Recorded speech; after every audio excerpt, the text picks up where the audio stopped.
In 1967, New Orleans District Attorney Jim Garrison brought the only legal case ever filed in connection with the assassination of President John F. Kennedy. The trial was a strange, sprawling, and ultimately unsuccessful affair. Garrison accused a local businessman, Clay Shaw, of participating in a conspiracy, but the prosecution's evidence was thin, the testimony inconsistent, and the theories increasingly convoluted. Under pressure, Garrison's narrative began to twist in on itself, relying not on proof, but on the idea that a conspiracy so vast would leave no evidence at all. In other words, the absence of proof became the proof. When Oliver Stone dramatized the trial in his 1991 film JFK, he gave Garrison, played by Kevin Costner, a monologue that has since become iconic. In challenging the official explanation of the assassination, particularly the so-called magic bullet theory, Garrison scoffs, "Theoretical physics can prove that an elephant can hang from a cliff with his tail tied to a daisy.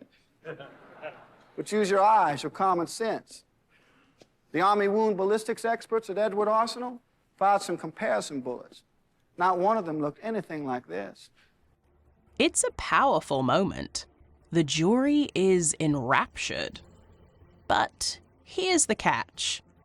That common sense reaction is based on a flawed assumption.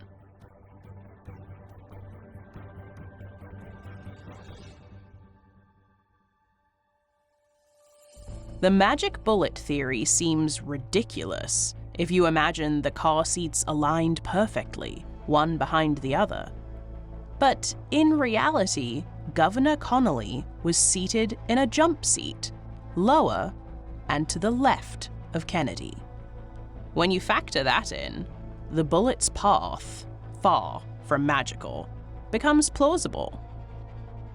And that's the point. What feels true often isn't. Common sense fills in gaps with familiarity. It makes assumptions. It skips the hard part. And while that's fine when you're deciding how to cross the street or whether the stove is hot, it fails spectacularly when we step into the strange, unfamiliar, and counterintuitive.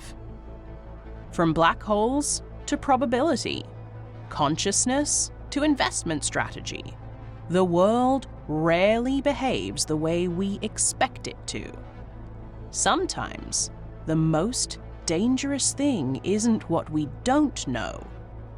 It's what we're sure we do.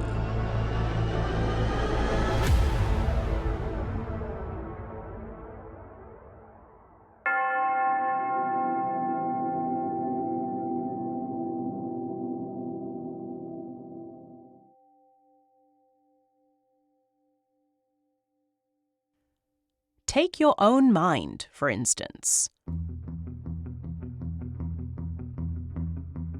Few things feel more self-evident than the idea that we control our thoughts and actions. From childhood, we're taught that we make choices, deliberate over our actions, and bear responsibility for them. The notion of free will, that we are autonomous agents steering our destinies, is deeply ingrained in human culture, ethics, and law. Yet neuroscience suggests that this perception of conscious control may be an illusion. Studies using brain imaging technology, such as fMRI and EEG scans, have revealed that decisions are often made before we are consciously aware of them. In the 1980s, neuroscientist Benjamin Libet conducted a groundbreaking experiment in which participants were asked to move their fingers at a moment of their choosing while their brain activity was monitored. Libet found that the readiness potential, a pattern of neural activity linked to movement, appeared hundreds of milliseconds before participants reported making a conscious decision. More recent studies have extended this time gap to several seconds, suggesting that the unconscious brain initiates decisions long before we experience the sensation of making a choice. If the brain is making decisions before we are aware of them, what does this mean for free will?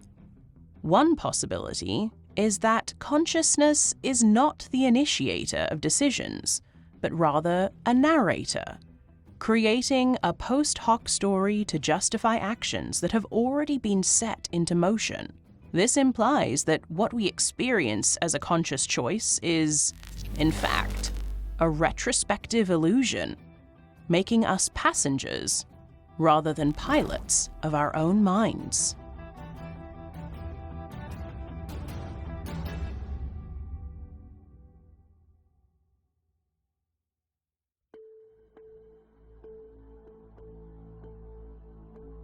The question of consciousness itself only deepens the mystery. Unlike other bodily functions, such as digestion or respiration, consciousness does not have a clearly identifiable structure in the brain. It is not located in a single region, but appears to be an emergent property of billions of neurons firing in concert across distributed networks. While we can pinpoint certain areas of the brain responsible for perception, emotion, and decision-making, there is no single seat of the self, no homunculus sitting inside the brain directing thoughts. This fragmentation of self-awareness has profound implications.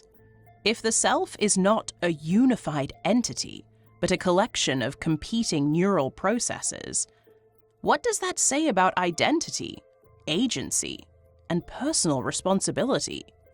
Disorders such as split brain syndrome, which occurs when the corpus callosum connecting the brain's hemispheres is severed, reveal that the brain can house multiple independent streams of consciousness.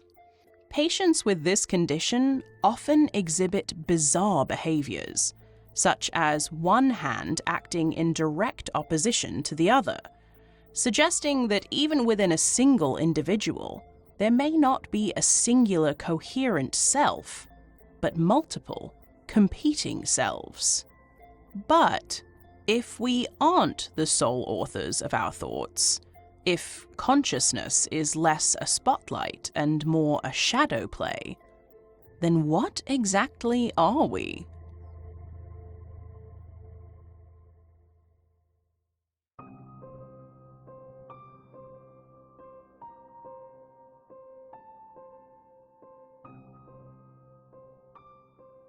Where does something as rich and layered as human experience come from, if not from a central self pulling the levers?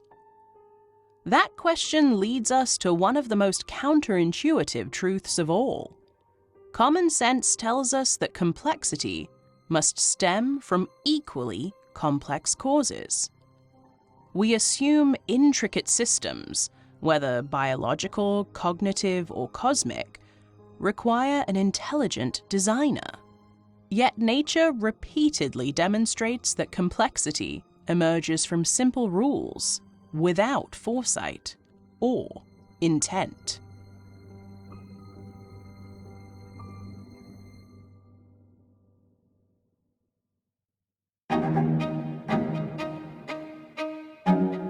One of the most striking examples of emergent complexity is evolution.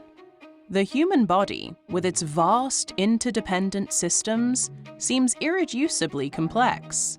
Yet Darwinian evolution explains how small, random genetic mutations, shaped by natural selection, have gradually built intricate life forms. No guiding intelligence is necessary, only time, variation, and survival pressures. What appears designed is actually the result of millions of tiny, unguided changes accumulating over time. Human intuition struggles with this idea because our brains expect immediate cause and effect relationships, not processes spanning billions of years. Evolution's slow, incremental nature contradicts our instinct to see purpose and intention in complex structures. Evolution, neuroscience, fractals, and self-organization all reveal that complexity does not require an architect, only the right conditions and enough time.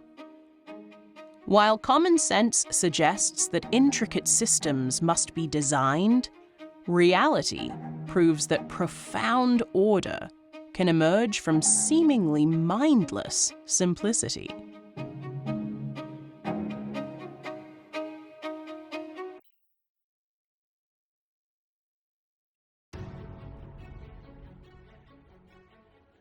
If simplicity can give rise to complexity, then it shouldn't surprise us that randomness too can give rise to patterns.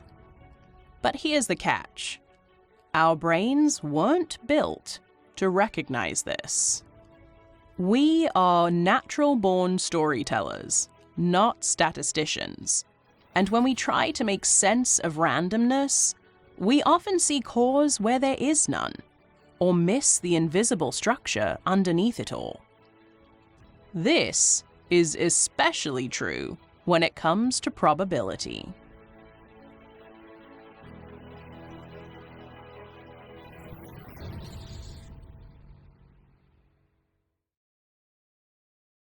Humans are notoriously bad at intuiting probability. We tend to overestimate rare dangers while underestimating common risks, leading to irrational fears and poor decision-making. This is why people are more afraid of plane crashes than car accidents, even though air travel is statistically far safer. Similarly, many people feel more anxious about shark attacks than slipping in their own bathrooms, even though the latter is exponentially more likely to cause injury or death. Our inability to grasp probability leads to flawed reasoning, poor risk assessment, and widespread misconceptions about chance. A famous example of counterintuitive probability is the infinite monkey theorem, which states that if a monkey were to randomly hit keys on a typewriter for an infinite amount of time, it would eventually produce the complete works of Shakespeare. At first glance, this sounds absurd. How could randomness generate something as structured and meaningful as Hamlet? But mathematically, given infinite time, the probability of the monkey producing any finite sequence of text approaches certainty.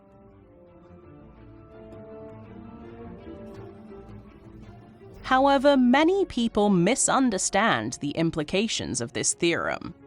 First, the term infinite is crucial. In a finite time frame, even trillions of years, the likelihood of producing Shakespeare's works is astronomically low. Second, while pure randomness does guarantee all possible outcomes given enough time, it does not guarantee efficiency. The vast majority of what the monkey would type would be gibberish, and the occurrence of Shakespearean text would be so rare that even if we watched for billions of lifetimes, we might never see a coherent sentence emerge.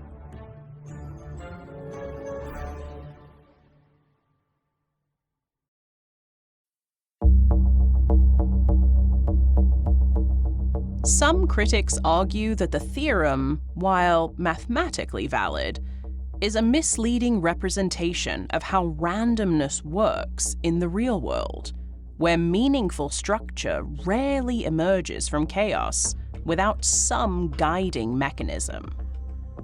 The failure to intuit probability is perhaps nowhere more evident than in gambling.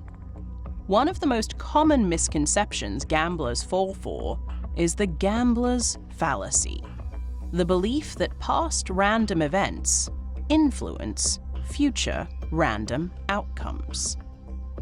A classic example is a person playing roulette who sees black come up 5 times in a row and assumes that red is now due for a win. But each spin of the wheel is independent. Previous outcomes have no effect on future ones. Humans evolved in environments where probability was not explicitly calculated, but rather intuited based on experience. Our ancestors did not need to compute precise risks. They relied on heuristics, mental shortcuts that worked well enough for survival, but are often misleading in modern contexts.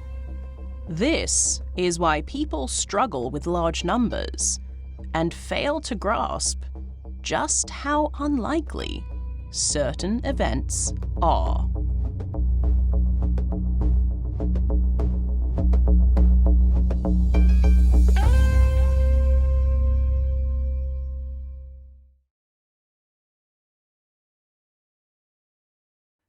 We can't help but anthropomorphize randomness, imagine luck as a force, see patterns in static, or believe that odds even out. But even when we do try to wrap our heads around large numbers, there's one concept that short-circuits intuition entirely: infinity.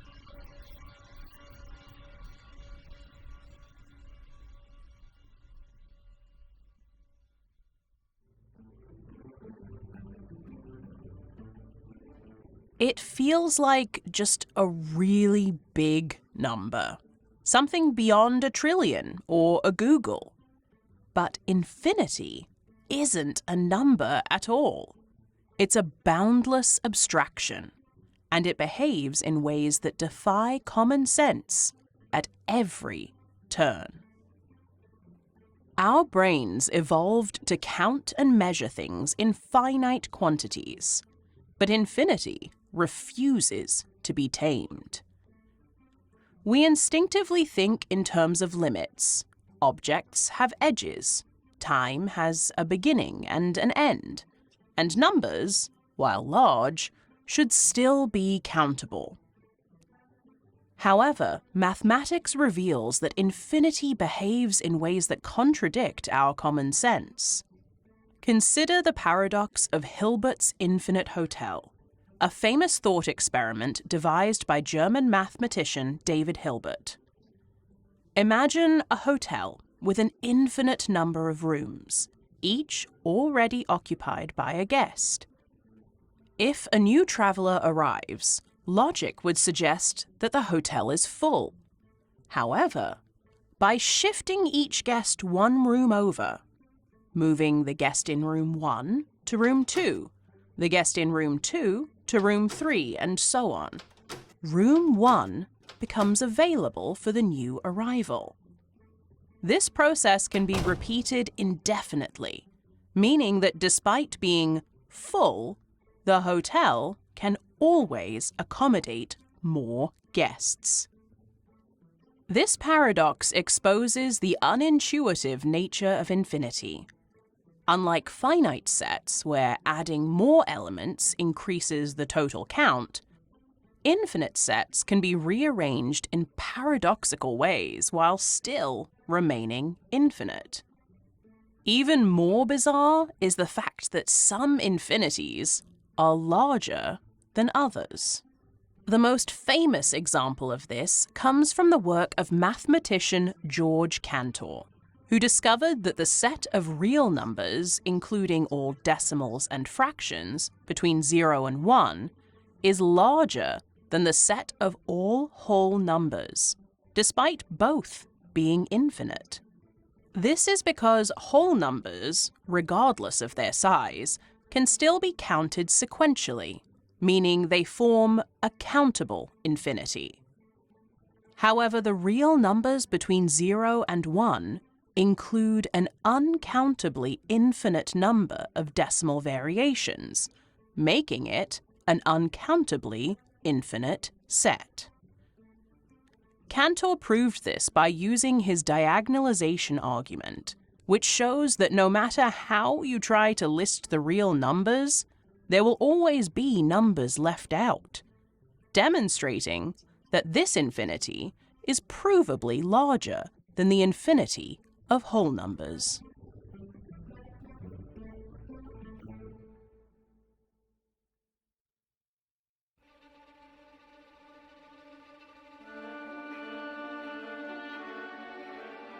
Should your brain be aching or your nose bleeding?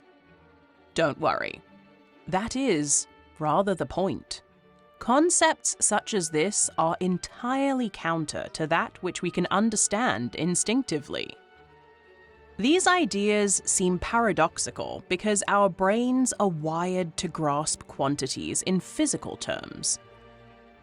We can count apples, measure distances, and track time. But when we enter the realm of boundlessness, our intuition fails us. Infinity is not just a concept beyond our everyday experience. It is something that actively breaks the way we understand the world.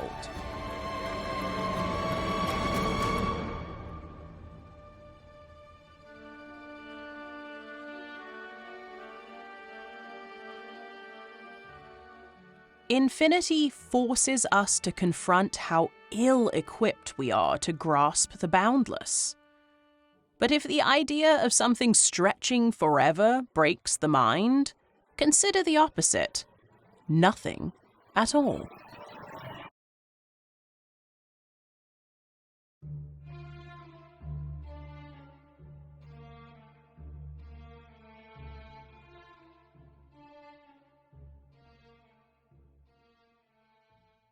At first glance, nothing seems simpler. Its absence, emptiness, the void. Yet physics tells us that true nothingness doesn't exist and may never have.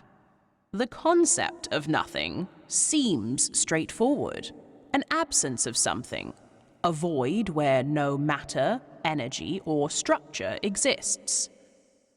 Common sense tells us that if you remove everything from a space, what remains is nothing.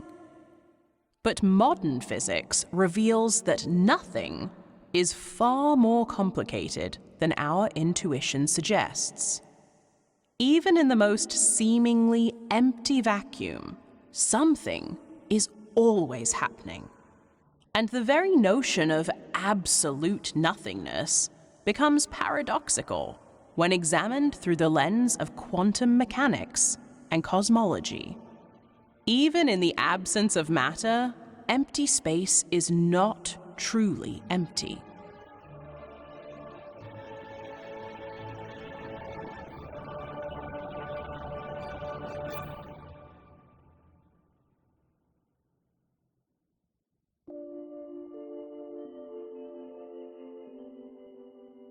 At the quantum level, what we perceive as nothingness is actually a seething, chaotic ocean of virtual particles that constantly appear and disappear.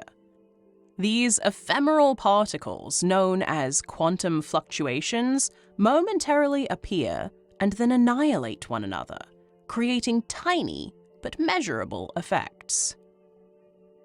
The famous Casimir effect illustrates this peculiar phenomenon.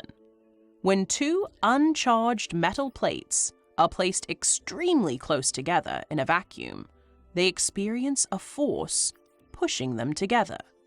Not due to any external pressure, but because quantum fluctuations between them are slightly different than those outside.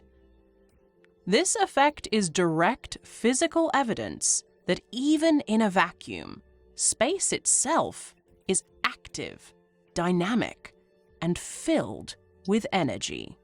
This leads to an even more unsettling conclusion. The vacuum of space is not a passive backdrop, but a fundamental part of the universe with measurable properties and consequences. What we once considered nothing is, in fact, a deeply complex and structured fabric of reality. If nothing at the quantum level is already an illusion, what about the concept of nothingness before the universe existed? Our minds naturally assume that everything must have an origin. But if the universe had a beginning, then what came before it? The question itself reveals the limits of human intuition. Time itself is believed to have been created with the Big Bang, meaning the phrase "before the universe" may be as meaningless as asking, "What's north of the North Pole?"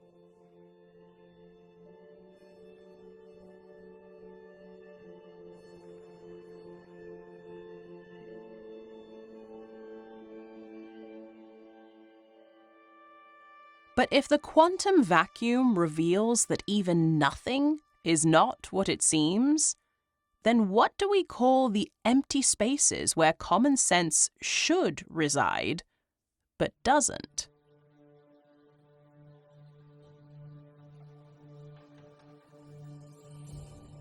Let's return to that New Orleans courtroom in Oliver Stone's JFK, a film that turned doubt into drama and speculation into something like scripture. Jim Garrison stands confidently, almost smugly, before the jury, delivering a powerful closing argument, relying heavily on this one magic bullet. If Kennedy was shot from behind, Garrison argues, then how could Governor Connolly, seated ahead of him, have been struck by the same bullet that resulted in so many distinct wounds? That's some bullet. Anyone who's been in combat will tell you never in the history of gunfire has there been a bullet this ridiculous. It's absurd. It's theatrical. And it feels right. But it's wrong. The so-called magic bullet theory is not magical at all. It's forensic ballistics. But the damage had already been done. The emotional appeal of Garrison's argument bypassed logic and landed straight in the gut. That's the real danger. What feels true often isn't. In this case, common sense wasn't just wrong, it actively distorted reality because it filled in gaps with assumptions. Garrison's argument was effective because it bypassed critical thinking. It leveraged the power of simplicity over complexity, instinct over evidence. And this tactic isn't just confined to movies. It's everywhere now.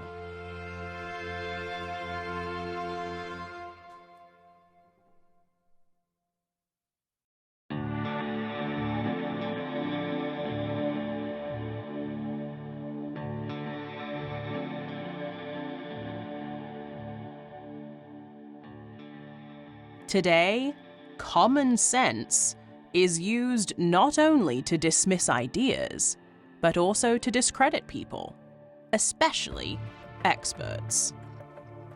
Somewhere along the way, being an expert stopped being admirable and began to be viewed with suspicion.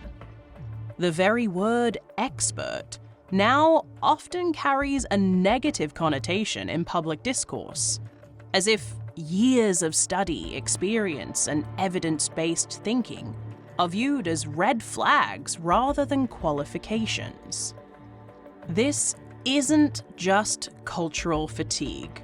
It's a performative rebellion against institutions, academia, science, and media.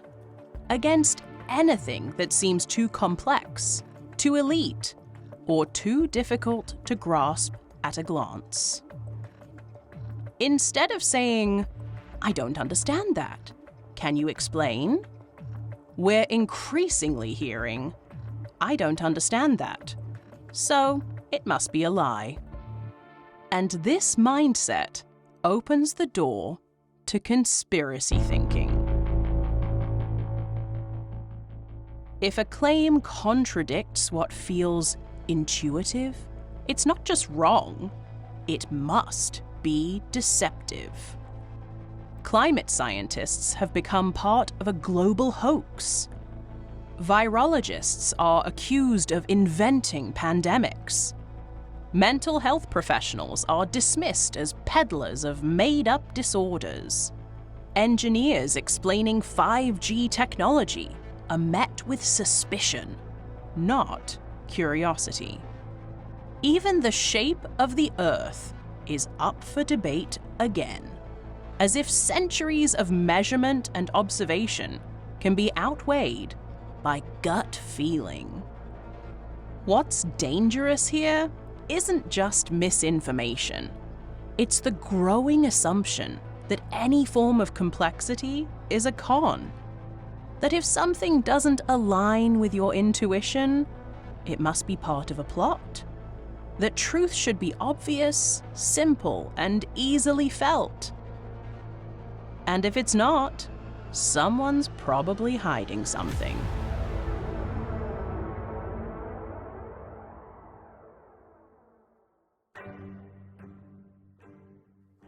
But truth is often not intuitive. It takes effort. It takes uncomfortable revisions to what we thought we knew. And yes, it takes listening to people who've dedicated their lives to understanding things most of us haven't had time to study. We can and should question power. We should demand transparency. But skepticism is not the same as cynicism. Real skepticism looks for better evidence. Cynicism looks for villains. And that difference matters. Because if we reject every uncomfortable truth in favor of what feels right, we end up not just misinformed, but manipulated. Ironically, by the very forces we think we're resisting. Common sense is helpful, essential even, for getting through the day. It tells us not to touch hot stoves, not to walk into traffic, not to trust someone who gives us a bad feeling. It's the brain's shortcut system, built from experience. But when we're dealing with the big stuff, how time works, what consciousness is, how probability behaves, or why a bullet can curve in ways that don't feel right, that same shortcut system can lead us wildly off course.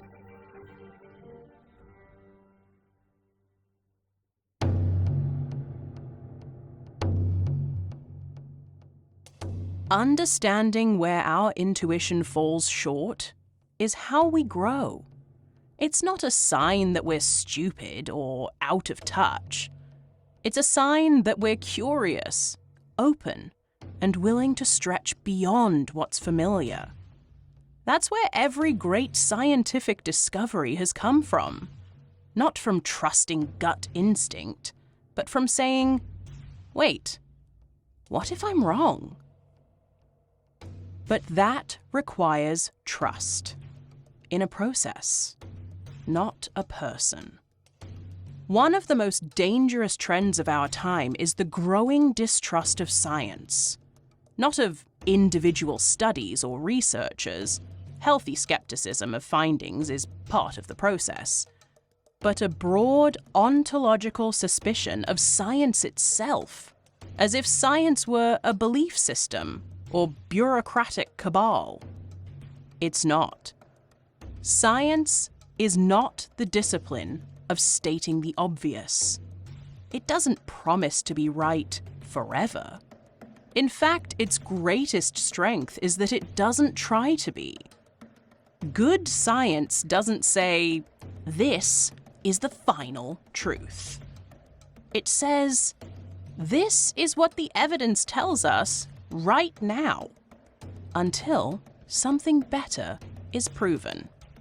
It's not a priesthood, it's a process. Often slow, often frustrating, but it works. And the proof is everywhere.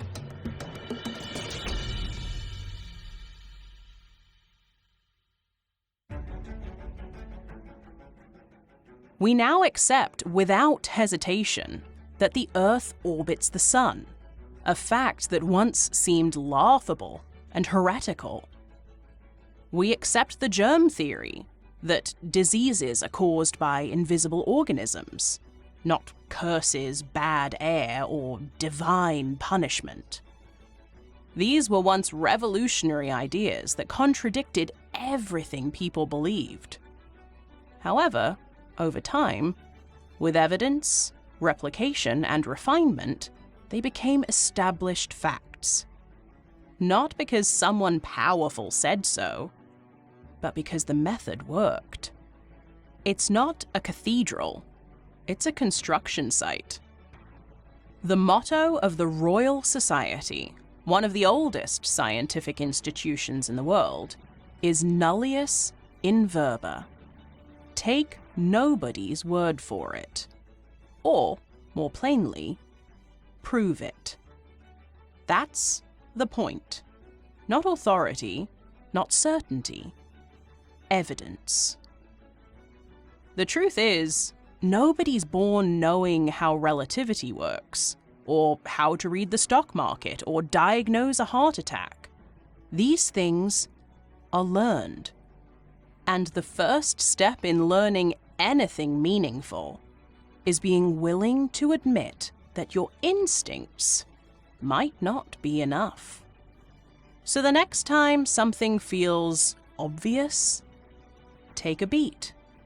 Ask yourself if it only feels true because it's familiar. Because once you start looking beyond what feels right and start chasing what is right, even when it's strange, even when it's uncomfortable, that's where real understanding begins. It's not about throwing away common sense. It's about knowing when to disregard it. That's how we move forward. That's how we make sense of a world and a universe that so often seems to stubbornly refuse to make sense of itself.